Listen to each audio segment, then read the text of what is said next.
سلام، به استودیوی خبری HBN نیوز با من نجمه میرزایی خوش آمدید. توجه کنید به چند خبر فوری و مهم. هیئت جمهوری اسلامی ایران به ریاست محمد باقر قالیباف پس از حدود 18 ساعت گفتگوی فشرده و پیوسته در سوئیس محل برگزاری مذاکرات را ترک کرد. این دوره از مذاکرات میان ایران و ایالات متحده آمریکا در فضای سنگین، چند لایه و با حضور میانجیگران منطقه‌ای از جمله پاکستان و قطر برگزار شد. در جریان این گفتگوها هیئت ایرانی در نشست‌های دو جانبه با طرف آمریکایی و همچنین نشست‌های چهار جانبه با حضور میانجی‌ها شرکت کرد و مواضع رسمی جمهوری اسلامی ایران را درباره روند اجرای یادداشت تفاهم و شروط ورود به مرحله توافق نهایی به طور مستقیم مطرح نمود. منابع نزدیک به روند مذاکرات میگویند محور اصلی این دوره از رایزنی‌ها بر تعیین چارچوب اجرایی توافق، نحوه پیشبرد تعهدات اولیه و ایجاد سازوکارهای نظارتی متمرکز بوده است. در همین چارچوب فضای مذاکرات به گفته برخی منابع ترکیبی از فشار دیپلماتیک و تلاش برای رسیدن به حداقل‌های مشترک توصیف شده است. در پایان این دوره از مذاکرات قطر و پاکستان به عنوان میانجیگران اصلی با صدور بیانیه مشترک اعلام کردند که طرف‌ها بر سر یک نقشه راه 60 روزه به توافق رسیدند. بر اساس این توافق یک کمیته عالی برای نظارت بر روند اجرای توافق تشکیل خواهد شد و کارگروه‌های فنی نیز فعالیت خود را برای بررسی جزئیات اجرایی آغاز کردند. طبق این بیانیه قرار است کارگروه‌های فنی تا پایان هفته جاری در بورگنشتوک سوئیس به فعالیت خود ادامه دهند و وارد مرحله بررسی دقیق‌تر جزئیات شوند. این موضوع نشان می‌دهد که مذاکرات از سطح سیاسی کلی به مرحله فنی و اجرایی وارد شده است. با وجود این توافق اولیه بر سر نقشه راه هنوز هیچ جزئیات درباره اختلافات اصلی و موارد حل نشده منتشر نشده است.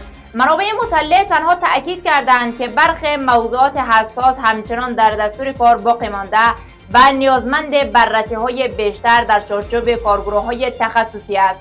همزمان فضای منطقه‌ای نیز با دقت این تحولات را دنبال می‌کند، زیرا نتیجه این مذاکرات می‌تواند بر معادلات سیاسی و اقتصادی منطقه تأثیر مستقیم داشته باشد.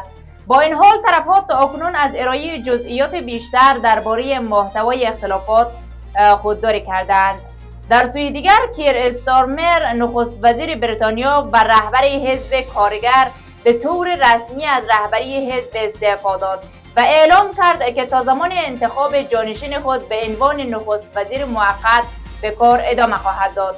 استارمر در سخنان مقابل دفتر نخست وزیری در خیابان دونینگ استریت گفت که تصمیم خود را به چارلز سوم پادشاه بریتانیا اطلاع داده و متعهد شده است که روند انتقال قدرت را به صورت آرام، منظم و مسئولانه مدیریت کند. این استعفا پس از هفته‌ها فشار سیاسی، کاهش چشمگیر محبوبیت دولت، شکست‌های سنگین حزب کارگر در انتخابات محلی و افزایش انتقادها از عملکرد نخست وزیر صورت گرفته است. کیر استارمر که حدود 2 سال پیش با وعده ایجاد تغییرات اساسی و بازسازی اقتصاد بریتانیا به قدرت رسید، در ماه‌های اخیر با بحران‌های متعدد سیاسی و اقتصادی روبرو بود. بحران‌هایی که به تدریج جایگاه او را در میان افکار عمومی و حتی اعضای حزبش تضعیف کرد. در حالی که استارمر طی هفته‌های گذشته بارها تأکید کرده بود که قصد کناره‌گیری ندارد و در برابر هر گونه چالش رهبری مقاومت خواهد کرد. تحولات سیاسی روزهای اخیر نشان داد که فشارها به نقطه غیرقابل بازگشت رسیده است. ده‌ها نماینده حزب کارگر در پارلمان به صورت علنی خواستار استعفای او شده بودند و گزارش‌ها حاکی از آن است که شماری از وزرای ارشد کابینه نیز در جلسات خصوصی از استارمر خواسته بودند که برای جلوگیری از تشدید بحران سیاسی از سمت خود کنار برود.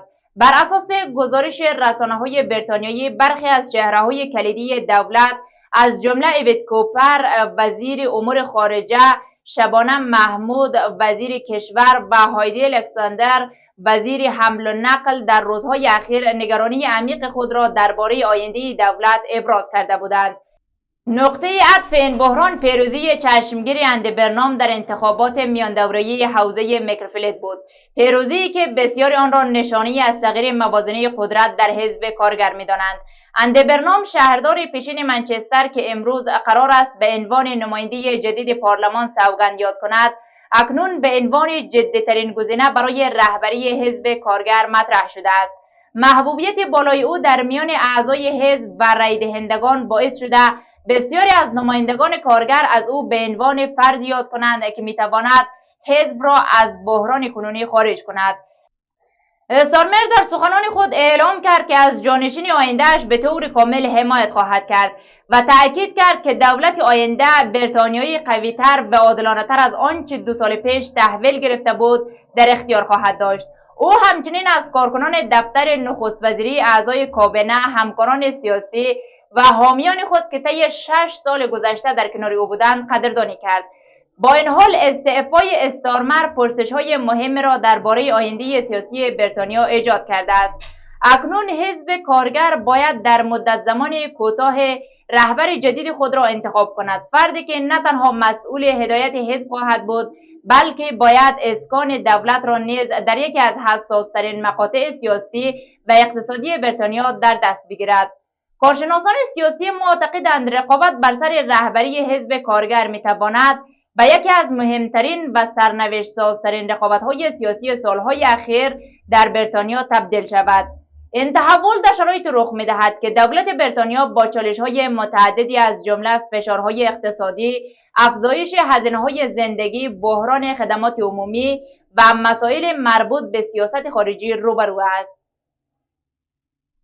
مخالفان دولت میگویند استعفای استارمر نشانه شکست رهبری او در مدیریت این بحران هاست، در حالی که حامیانش معتقدند او با کناره‌گیری خود تلاش کرده است از بروز شکاف‌های عمیق‌تر در حزب جلوگیری کند. در حال حاضر نگاه‌ها به حزب کارگر دوخته شده است، حزبی که اکنون باید درباره آینده خود تصمیم سرنوشت‌سازی بگیرد. تا زمان انتخاب رهبر جدید کیر استارمر همچنان در سمت نخست وزیری باقی خواهد ماند، اما بدون تردید سیاست بریتانیا وارد مرحله تازه و پر ابهام شده است. استعفای نخست وزیر بریتانیا نه تنها معادلات داخلی حزب کارگر را دگرگون کرده بلکه میتواند مسیر سیاسی این کشور را در ماه‌ها و سالهای آینده تغییر دهد. بیننده های گرامی، جهان سپاس از توجهتان. تا اخبار بعد بدرود.